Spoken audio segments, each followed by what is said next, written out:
দিনমজুর বাবার মেধাবী সন্তান মোহাম্মদ আকাশ আজ থমকে যেতে বসেছে এই তরুণের জীবন। ২০২৪ সালের অক্টোবর মাসে তার দুটি কিডনি বিকল হয়ে যায়। এরপর থেকে চলছে ডায়ালাইসিস। অর্থের অভাবে চিকিৎসা এখন অনিশ্চিত। তাদের বসবাস কুড়িগ্রাম পৌরসভার সর্দারপাড়া গ্রামে। কুড়িগ্রাম সরকারি কলেজের শিক্ষার্থী আকাশ চান বাঁচতে। সুস্থ হয়ে আবারও পড়াশোনার টেবিলে ফিরতে চান এই শিক্ষার্থী। দীর্ঘদিন থেকে আমি ডায়ালাইসিস নিয়ে বেঁচে আছি আল্লাহর রহমতে। তো যেভাবে বেঁচে আছি এটা বেঁচে থাকা যাবে না। ডায়ালাইসিস করে সাময়িকভাবে কিছুদিন সুস্থ থাকা যায়। পরিপূর্ণ সুস্থ হতে গেলে একটা কিডনি প্রতিস্থাপনই করতে হবে, কিন্তু ওইভাবে কারোর কাছে সহযোগিতা পাইনি। পবিত্র মায়ের রমজান মাস, মানুষ অনেকেই অনেকভাবে জাকাত দিয়ে থাকে। আমার পরিবারে অনেক নিঃস্ব হয়ে গেছে আমার পিছনে টাকা খরচ করতে করতে। ডায়ালাইসিস করবো এরকম টাকা পয়সাও নেই। তো আমি বাঁচতে চাই, আপনারা যেভাবে পারেন আমাকে সহযোগিতা করেন, আমি যেন আমার জীবনটা আগের মধ্যে ফিরিয়ে পেতে পারি। আমি বাঁচতে চাই। ডিসেম্বর ২০২৪ থেকে নিয়মিত ডায়ালাইসিস নিচ্ছে আকাশ। এর মধ্যে ১০৮টি ডায়ালাইসিস সহ বিভিন্ন পরীক্ষা নিরীক্ষার ব্যয় হয়েছে প্রায় ১৭ লাখ টাকা। চিকিৎসার খরচ জোগাতে পরিবার ৮ শতক জমির মধ্যে ৪ শতক জমি বিক্রি করে দিয়েছে।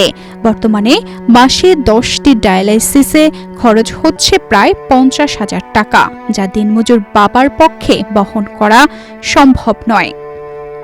দীর্ঘ ১৬ মাস থেকে তার ডায়ালিসিস করা হচ্ছে। তো ডায়ালিসিস কোনো সুচিকিৎসা না, মাসে এর ব্যয় ৫০ থেকে ৬০,০০০ টাকা। তো আমাদের যে বসত বাড়ি, এখান থেকে ৪ শতক জায়গা বিক্রি করছি, সব মিলে ১৭ লক্ষ টাকা এ যাবত খরচ হয়ে গেছে। তো ডায়ালিসিস সুচিকিৎসা না, এই সুচিকিৎসা হচ্ছে কিডনি প্রতিস্থাপন করা। তো আমার আপন ছোট বোন, ওর বড় বোন কিডনি ডোনেশন করবে। সিকেডি ইউরোলজি হসপিটালে পরীক্ষা নিরীক্ষাও হয়ে গেছে।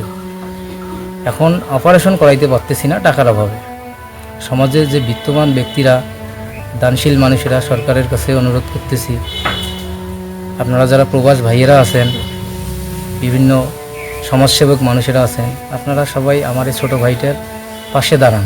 কিডনি প্রতিস্থাপন, অপারেশন, ওষুধ ও অন্যান্য পরীক্ষার জন্য প্রয়োজন ৮ লাখ টাকা। এই অর্থ সংগ্রহ আকাশের পরিবারের পক্ষে একেবারেই অসম্ভব। অর্থের অভাবে থমকে আছে অপারেশন। আকাশ বাঁচতে চায়, মানুষের কাছে সাহায্যের আবেদন জানানো হয়েছে পরিবারের পক্ষ থেকে। আমি রাজমিস্ত্রি হেল্পারই কাজ করছি।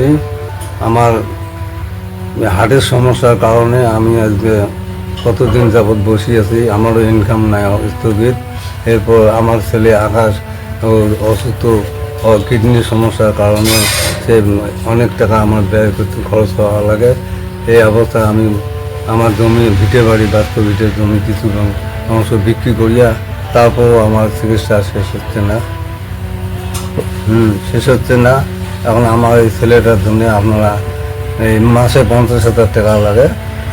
এর মধ্যে আমার চিকিৎসা, আমার এই জায়গা জমি বিক্রি করিয়া সম্ভব হচ্ছে না।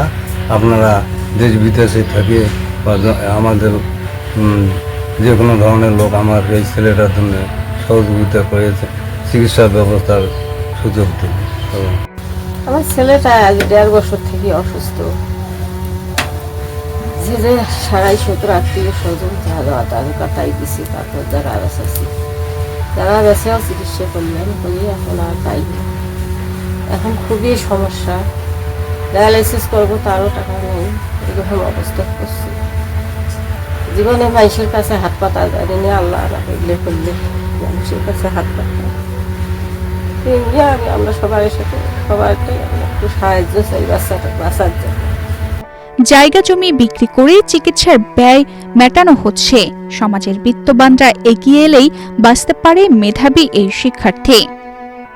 এদের বাড়ির অবস্থা শিশু ভালো নয়।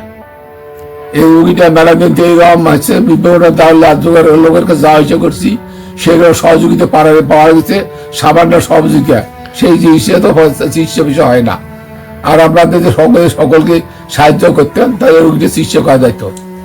জাকাত, সদকা কিংবা মানবিক সহায়তার মাধ্যমে কেউ আকাশের পাশে দাঁড়াতে পারেন। পরিবারের আকতেই সমাজের বিত্তবান, প্রবাসী ও দানশীল ব্যক্তিরা এগিয়ে এলেই হয়তো এই মেধাবী শিক্ষার্থী ফিরে পেতে পারে নতুন জীবন। আবারও পড়ার টেবিলে ফিরে যাবে আকাশ, পূরণ হবে তার বড় হওয়ার স্বপ্ন। একজন আলোকিত মানুষ হিসেবে নিজেকে প্রতিষ্ঠা করার লড়াই সফল হতে পারে কেবলই তার স্বাস্থ্য, স্বাভাবিক জীবন ফিরে পাওয়ার লক্ষ্য দিয়ে। তানজিদা রহমান, ইনায়া, বাংলাদেশ প্রতিদিন।